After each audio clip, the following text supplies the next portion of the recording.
Excusez-moi, vous m'avez troublé, mais ça me fait plaisir. On n'a pas. C'est rare d'avoir un amendement adopté. Je vous remercie. Il faut persévérer, chers collègues.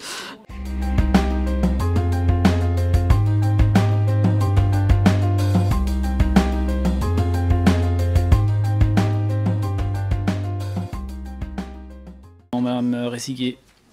Je vous remercie, Monsieur le Président. Près d'une femme sur 10 est victime de violences conjugales. Cela impacte à la fois leur santé mentale et physique. Les femmes victimes effectuent 5 fois plus de consultations chez les généralistes et se rendent plus fréquemment chez les médecins spécialistes. Une femme sur 4, admise aux urgences, a subi des violences conjugales.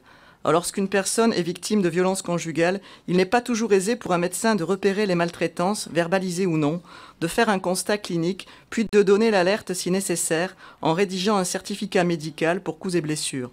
La méconnaissance, chez les professionnels de santé parfois, des facteurs de risque, des symptômes, lésions traumatiques, plaintes gynécologiques, plaintes somatiques, chroniques, troubles de l'alimentation, etc., et des dispositifs existants, est un obstacle à la prise en charge adéquate des victimes de violences conjugales.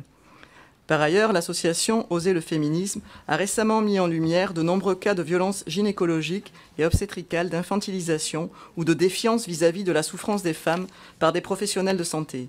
Ces situations ne doivent plus durer. Les femmes doivent pouvoir franchir sereinement la porte des cabinets médicaux et des hôpitaux.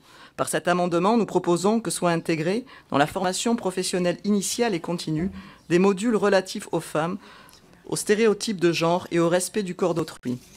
Ils permettront d'améliorer la prise en charge globale des patients et d'armer les professions médicales pour qu'elles puissent mieux répondre aux enjeux. Je vous remercie. Merci, Mme Resiguier. Monsieur le rapporteur. Comme je l'ai dit précédemment pour certains amendements, la définition du contenu de la formation dispensée ne relève pas de la loi. Pour autant, je peux être que sensible à ce sujet en tant que membre de la délégation droits des femmes. Aussi, je donnerai sur certains amendements un avis de sagesse, même si, évidemment et assurément, il relève du domaine uniquement réglementaire. Bien, avis de sagesse de monsieur le rapporteur, qui est pour, qui est contre.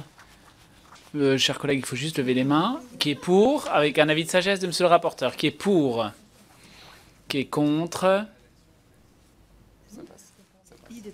Il est adopté.